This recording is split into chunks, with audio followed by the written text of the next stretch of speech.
to introduce our keynote speaker, Gigi Sohn. Gigi's bio is in the packet, but I just want to give you some highlights. She is a distinguished fellow at the Georgetown Law School Institute for Technology and Law Policy. And from 2013 to 2016, she served as counselor to FCC Chairman Tom Wheeler. And she is credited with being one of the chief architects of that FCC's net neutrality rules. And actually, Bill Valley and I and Senator Beth Bai and Comptroller Kevin Lembo were a guest of Gigi at the FCC hearing in February 2016 where those rules were rolled out. So we got to meet Chairman Wheeler, got to meet many luminaries in the room, including Steve Wozniak, founder of Apple. That was pretty cool. Microsoft, excuse me. And Apple, I was right the first time. Right, okay. And Gigi's regarded as one of the leading advocates for open, affordable, and democratic, small d, internet communication networks. So she's a hero to a lot of people.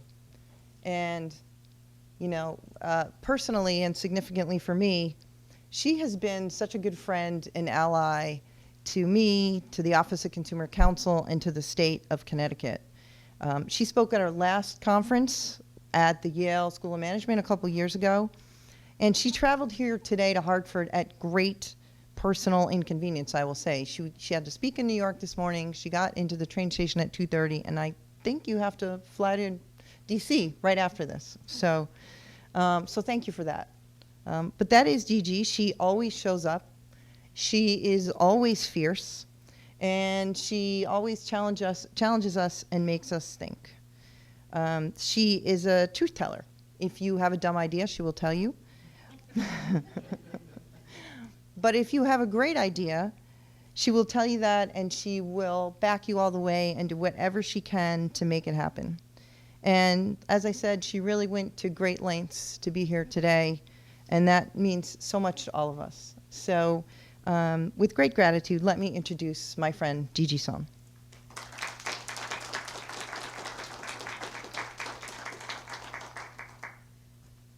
Thank you, Ellen. I mean, who would pass up an opportunity to come to Hartford? Come on.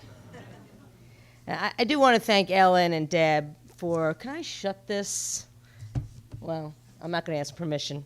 I'm a truth teller. I want to thank Ellen and Deb for inviting me to come here. I care deeply about the issues you've discussed today. That last panel was fantastic. I wish I could give a speech all about 5G and 5G hype and 5G promise, but that'll be another speech and for another time. So I'm really, I don't know about you guys, but the election wore me out, and I did keep tabs on the Connecticut gubernatorial race, which seemed to go to the next day, and of course, the election is still not over. I feel like the election has lasted for 2 years, and in 2 years, we're going to have to do it all over again. So I'm pretty beat, but pretty upbeat, particularly for the future of some of these issues that we're going to talk about today. And really, no matter who you voted for on Election Day or what party you belong to, I think we can all agree on one thing. Access to high-speed broadband is one of the most important issues in the U.S. today. In congressional race after congressional race, in Maine, Vermont, Virginia, Ohio, Tennessee, Colorado, Michigan, and New Mexico, just to name a few, voters said that broadband access was a top 3 issue. Sometimes coming in after health care and jobs, and sometimes, like in Vermont, coming in as the #1 concern for voters.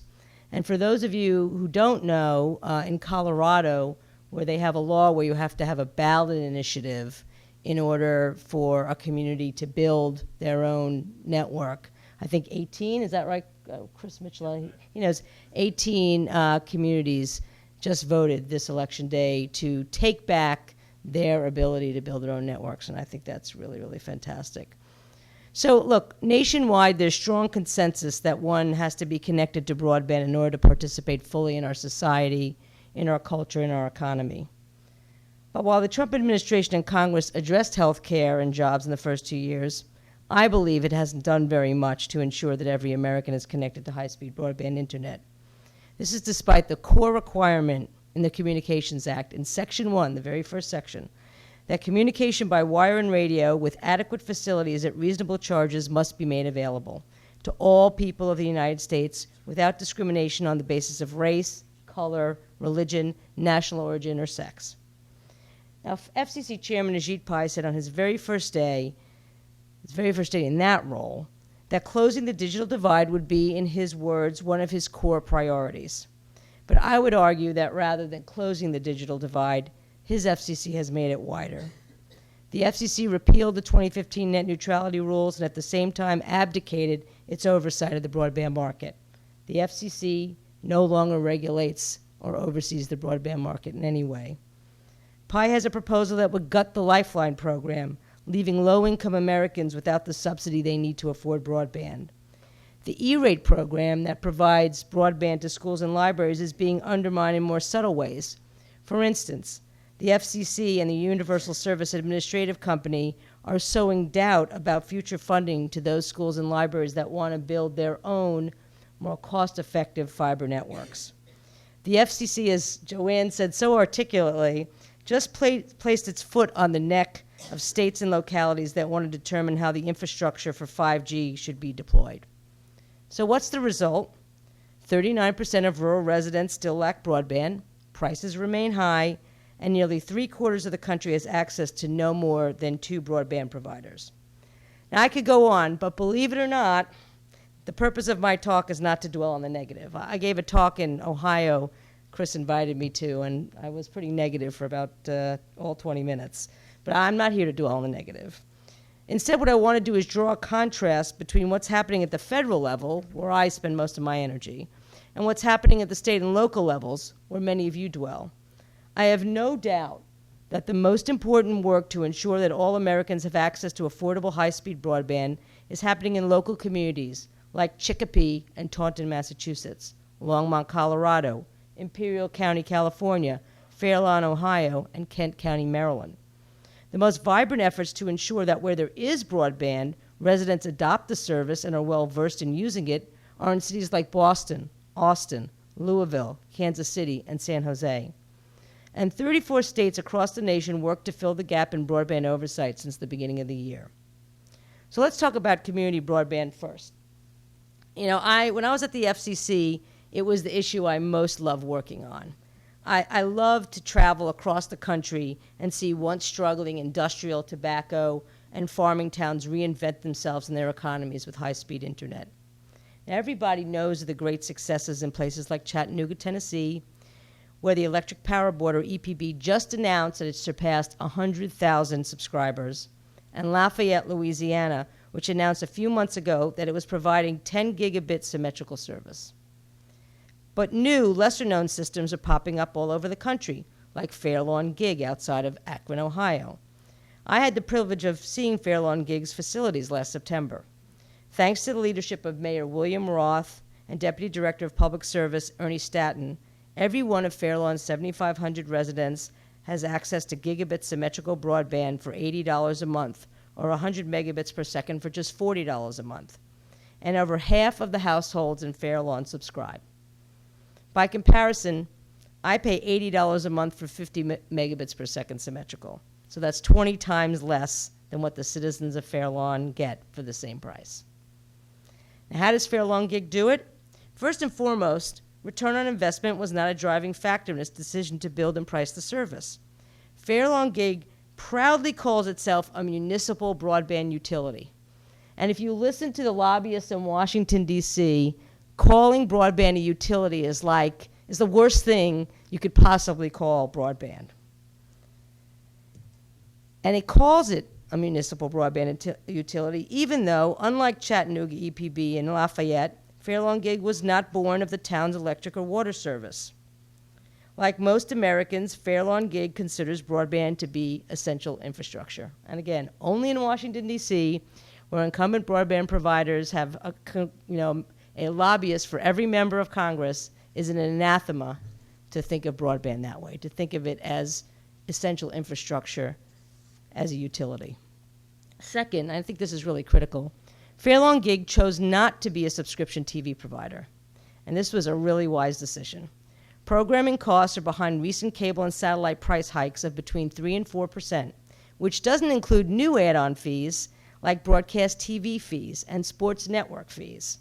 Instead, Fairlawn Gig has a streaming guide that explains the various options for online subscription services and explains how to access and use them. They even have in-person tutorials if you want to learn how to stream as a hands-on experience. Third, Fairlawn Gig invested wisely. It took $10.1 million out of its general fund without payback requirements and didn't levy either taxes or assessments on its residents. By the way, LeBron James lives in Fairlawn, and the Fairlawn Gig guy who drove me around showed me his house. So I'm forever indebted to the guy from Fairlawn Gig. Right next door in Massachusetts, Taunton Light Plant is rapidly expanding its residential broadband service to the 57,000 residents of that city. TLP began providing fiber connectivity to businesses in 1997, and then to one apartment building, a local school, and hospitals. But it recently expanded to 11 neighborhoods, with 24 more having applied for connectivity and 65 others expressing interest. Like Fairlawn Gig, it doesn't provide subscription programming, opting instead to educate its subscribers about streaming options. This allows it to charge just $34.95 a month for 50 megabits per second, less than half what I pay, and $69.95 for 1 gig. Not every community has the capacity to provide residential service right away. So instead, they choose to start by connecting anchor institutions like schools, government buildings, universities, and hospitals. Faced with limited access to broadband infrastructure, the county formed the Imperial Valley Telecommunications Authority, right? That sounds a lot like the Tennessee Valley Authority, which entered into an agreement with the local power and water district to use shared fiber optic cable between communities, along with poles, towers, and other resources. Today, the ITVA provides connectivity to 120 sites for 30 community anchor institutions in 12 major communities, using a combination of fiber and both unlicensed and educational broadcast service spectrum. Now, I'd be remiss if I failed to mention that communities in 19 states are still barred from building or expanding their broadband networks. Laws that were passed with the urging of the largest incumbent cable and broadband companies. And as some of you know, when I was at the FCC, we tried to preempt the laws of the states of North Carolina and Tennessee that prohibited EPB and the Wilson, North Carolina system from expanding and from anybody else from building. And the Sixth Circuit overturned us. But we tried, and it was a noble try. We knew it was going to be difficult. But unfortunately, this is something that Congress is going to have to fix. And I'm actually somewhat hopeful that with a Democratic House and a bunch of rural Republican senators who are not very pleased with the choices that their citizens have, and with the fact that this was a major election issue, that perhaps, just perhaps, we could get legislation that preempts the state laws that prevents local communities from choosing what kind of broadband they want to serve their constituents with. Of course, it's not enough just to make broadband available to your communities. 20% of Americans still lack broadband access, with half of those choosing not to adopt such technology, even though it's available to them. There are a variety of reasons why people don't adopt broadband, including cost, lack of digital literacy, and plain old trust. Under the Obama administration, the federal government was very active in working with communities to promote digital inclusion. The 2009 stimulus bill set aside $250 million to fund community-based digital inclusion projects. And those were the days. The projects were selected and funded by the National Telecommunications and Information Administration, which is part of the Department of Commerce. In addition, as required by the 2016 Lifeline Reform Order, the FCC published a digital inclusion plan, which, among other things, made a series of recommendations for increasing education and outreach, fostering new partnerships, especially with philanthropies, and creating policies to promote broadband adoption and literacy. Now, over the past 2 years, I don't think a lot has been done, if anything, to promote digital inclusion in Washington, D.C. And this, of course, once again leaves it up to cities and towns to fill the gap on their own. When I was at the FCC, I visited public housing in Kansas City, where Google Fiber was rolling out free gigabit service. The Google representatives told me that when they first went door to door offering the service, nobody would take it. Nobody gives away anything for free. people would say. Is Google spying on me? Is the government going to spy on me? It wasn't until Google hired members of the community to go door to door that people started to accept the service. Now, Kansas City has been a leader and continues to be one of the nationwide leaders in digital inclusion. As John Horrigan notes in a recent Benton Foundation report, the city has formed the Kansas City Coalition for Digital Inclusion, which has broad participation from schools, the Kansas City Public Library, local government, and the growing tech community. Among other things, the coalition gives low-cost computers to those in need, connects low-income residents to discounted broadband services, and teaches digital literacy. But Kansas City goes even further. The city's 2015 Digital Inclusion Report explicitly called for local businesses to engage with digital inclusion initiatives to increase the city's workforce skills. And Kansas City puts its money where its mouth is by having a dedicated fund that invests in a range of digital inclusion projects. Louisville, Kentucky also has an explicit digital inclusion plan that places a priority on preparing people for jobs where digital skills are required. Louisville partners with the startup community, the Louisville Free Library, and the federal government's Connect Home USA initiative to promote digital skills, digital literacy, and online access in low-income housing. These initiatives are done with little public funding and a lot of in-kind donations. As a result, Louisville is trying to build a digital inclusion fund similar to Kansas City's to be housed at the Community Foundation of Louisville. Another city the National Digital Inclusion Alliance has called a digital inclusion trailblazer is nearby Boston. Boston is expanding its wicked Wi-Fi. And I went to BU, and I used to be able to do a Boston accent. I'm obviously not from Boston. I'm from New York, even though I've lived in Washington for the last 25 years. Nobody could ever tell. But if anybody could say wicked Wi-Fi in a Boston accent, I'll buy you a beer. What's that? Let's hear it, Deb. There you go, wicked Wi-Fi. There you go. So it is expanding its wicked Wi-Fi and its fiber network to all Boston Public Library branches and public schools, and is providing ongoing digital skills training and tools to low-income Bostonians. Boston also has a small digital equity fund, and I mean it's small. It's like $35,000.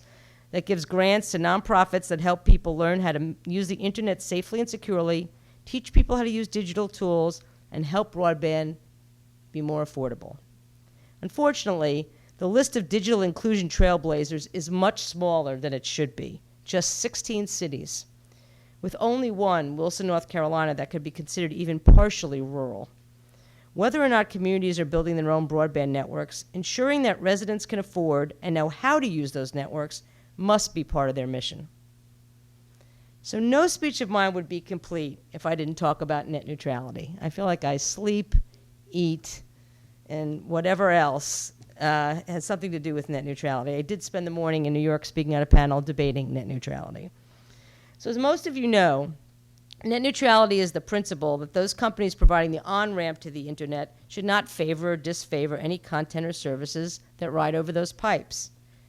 In 2015, the Wheeler FCC passed the strongest ever net neutrality rules, prohibiting broadband internet access providers from blocking, throttling, or otherwise discriminating in favor or against certain internet content and services, including providing fast lanes for pay. In December 2017, the PI FCC repealed those rules and, more importantly, abdicated the agency's role overseeing the broadband market. And I can't emphasize that enough, because when people focus on net neutrality, they focus on the blocking and the throttling and the paid prioritization. In my mind, what's most important was the FCC said, really for the first time since net neutrality has been debated, which has been now about 18, 19 years, that we will have no oversight over broadband. In previous Republicans have argued whether we needed rules or whether principles were enough, but what Chairman Pai has said is we're washing our hands from it, okay? And in doing so, the FCC can no longer police broadband privacy, it can no longer police fraudulent billing or price gouging, or promote competition for that matter. Now, the PI FCC purported to give this power to the Federal Trade Commission, but the FTC lacks the technical and legal tools to oversee broadband networks. The FTC only has the legal power to punish broadband companies that tell their customers one thing and then do another. So if a broadband provider tells you, we're going to block, we're going to throttle, we're going to engage in paid prioritization, there's nothing the FTC can do about it. Now, it didn't take long for both states and cities to fill the gap left by the FCC. As I mentioned before, 34 states acted, either by introducing or passing net neutrality legislation or by adopting executive orders that require any broadband provider doing business with the state or locality to abide by the 2015 net neutrality rules.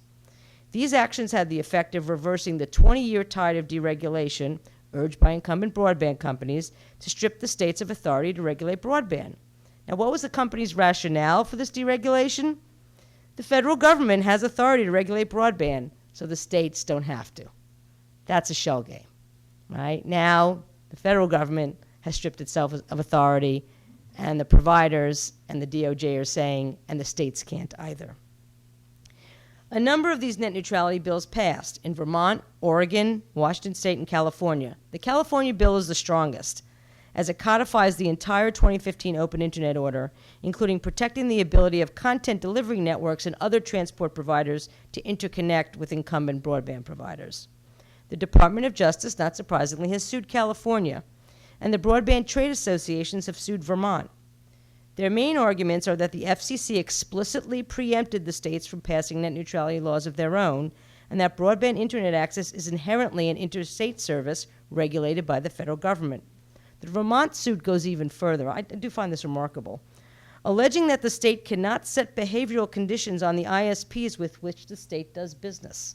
It's basically telling the states, you cannot make any demands of the businesses you contract with. That is essentially what they're saying. I find that really amazing. These arguments are flawed. While the FCC purported to preempt the states from adopting net neutrality protections of their own, an agency cannot abdicate its role protecting consumers and competition and at the same time tell the states they cannot do so either. Regulatory authority and preemption authority go hand in hand. Moreover, the Communications Act recognizes that communications networks have both interstate and intrastate characteristics. Indeed, telephone service is regulated both by states and the federal government, and cable service is a mix of state, local, and federal oversight. This preemption argument is also teed up to the challenge to the 2017 net neutrality repeal order, which is being heard in the U.S. Court of Appeals for the District of Columbia Circuit. 22 states' attorneys general and the Attorney General for the District of Columbia have challenged the FCC's attempted preemption, and New England is well represented in that group, with the AGs of Connecticut, Maine, Massachusetts, Rhode Island, and Vermont participating. I won't ask where New Hampshire is. So in conclusion, the American people owe a debt of gratitude to the communities and states that are working to ensure universal and affordable access to an open broadband internet. But as great as this work has been, it cannot substitute fully for the resources, expertise, and oversight of the federal government. Now, I've already mentioned some of the things we need from Washington: a law preempting state restrictions on community broadband and reinstatement of FCC authority over broadband. Maps that tell you where broadband is actually deployed and at what price would also be really, really helpful. Supposedly, the FCC is working on that, and I think even they realize that measuring who has broadband by census block is ridiculous, and you cannot base policy on saying, well, if one person in a census block has broadband, then they all have broadband. So they're working on it. We'll see what happens. But here's what I think we need most of all, is we need a new broadband plan. And, you know, with apologies to my friend Blair Levin, the first plan was great, but it's now more than 8 years old, and it really needs a little bit of refreshing. And to Blair's credit, a lot of that, actually what he recommended, has gotten done, but we need a new one. Among other things, and perhaps the most important thing, that plan must come with a commitment of federal resources adequate to fund both the infrastructure needed to serve communities without broadband and the digital inclusion programs to make sure that these networks are utilized. If we are really going to be serious about getting rid of that 39% number, 39% of rural residents not having broadband, we're going to have to spend some coin. And I'm not talking about Connect America Fund. I'm talking about real money from the Treasury. And I hope, I'm actually somewhat optimistic, again, because broadband access has become such an electoral issue, that there'll be serious conversations about that. But I'm not going to talk anymore about the new National Broadband Plan or National Broadband Plan 2. Stay tuned. I'll have more to say about it in the coming year. Thank you very much, and thank you for staying. sure, of course. So if you have a couple of questions, we have time for just a few. Do we have any folks who would like to ask Gigi a question? Everybody wants to have a beer. There's a question. It's nothing like being the last speaker. It's awesome. Thank you very much. I'm one of your big fans. I've been following policy of the internet for quite some time. Great, I'll sign your, I'll sign your program. Please do. I've got the page. I used to do research at IBM Research Lab about 20 years ago. We were looking at the public policy implications of the internet. And we looked at everything from taxes to everything. And today, the town of West Hartford, you could get your marriage license online, which is pretty good. My question to you is that there's a great wave of new technologies coming online, AI, blockchain, and all that. But from the application perspective is the healthcare, and that's something I'm very much into, both from the technology side as well as the policy side. But if we have this throttling and all that, it's going to really affect the cost of healthcare. I'm just trying to simplify it as much as possible. And yeah, I mean, I think, look, that's problematic as well. I mean, it's obviously problematic if you're trying to do remote surgery and your ISP can throttle you. That's a major problem. But I also just think that this is another place, telehealth is another place where there are just not enough government resources. The FCC has a pretty tiny rural healthcare fund, but I don't think it's nearly enough to move the needle. So I share your concern about, throttling and, slowing things down, speeding things up. But I also worry that there's just not enough resources to get the job done in the places that need it. You mentioned that there's a well-worn intrastate divide for Title II services. If it's ruled that internet service can indeed be Title I, what role is there to divide internet services between the states and federal government? Is there any? Well, I think at that point, I will say in the net neutrality repeal order, the FCC did leave open some things that it said the state could do, right? Like protect consumers from fraudulent billing, that sort of thing. It did not touch privacy, interestingly enough. It didn't explicitly say that it would preempt privacy, but it didn't say it wouldn't either. Okay, so I think there could be some narrow role for states and localities to continue to regulate in this space, but it wouldn't be net neutrality, and I'm sure it would not be asserting, general regulatory authority over broadband. I'm also a Gigi Sohn fan from way back. Hey! Came down from Maine. Yeah. I had a question about a program I think really rolled out under the Wheeler FCC. When I was in Maine doing policy work, the CAF2 program was really the main way that rural broadband was going to be solved by the FCC. And I was wondering if you had thoughts about whether that program has lived up to its potential and ways for municipalities to leverage that program if it's happening in their communities, and ways it's changed under the PI FCC.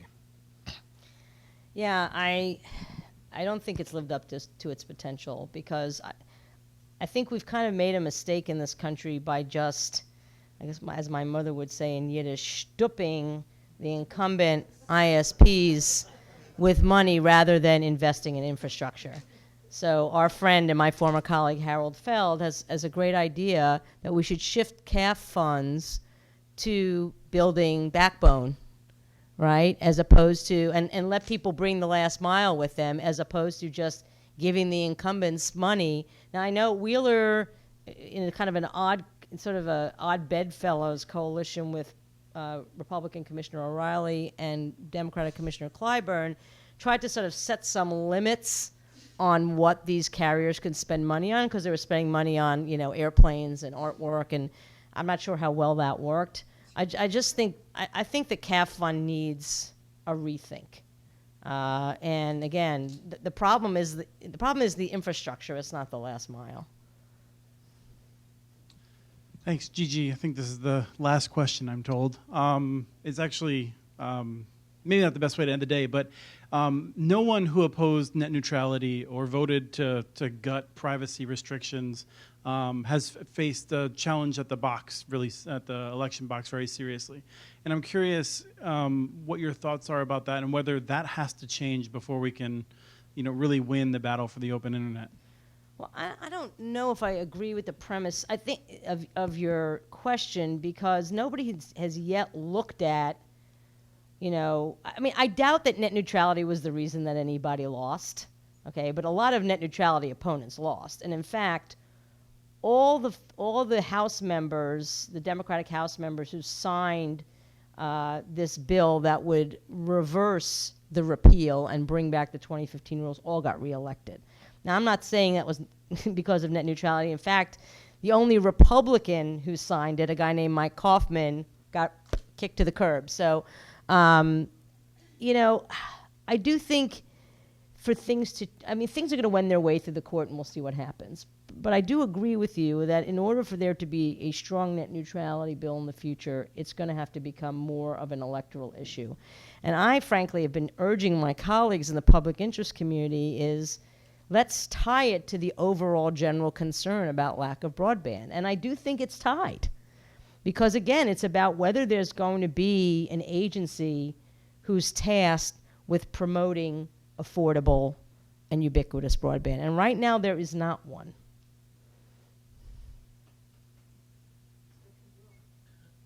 Could you all join me in thanking Gigi Sohn so much for being here? We are so appreciative.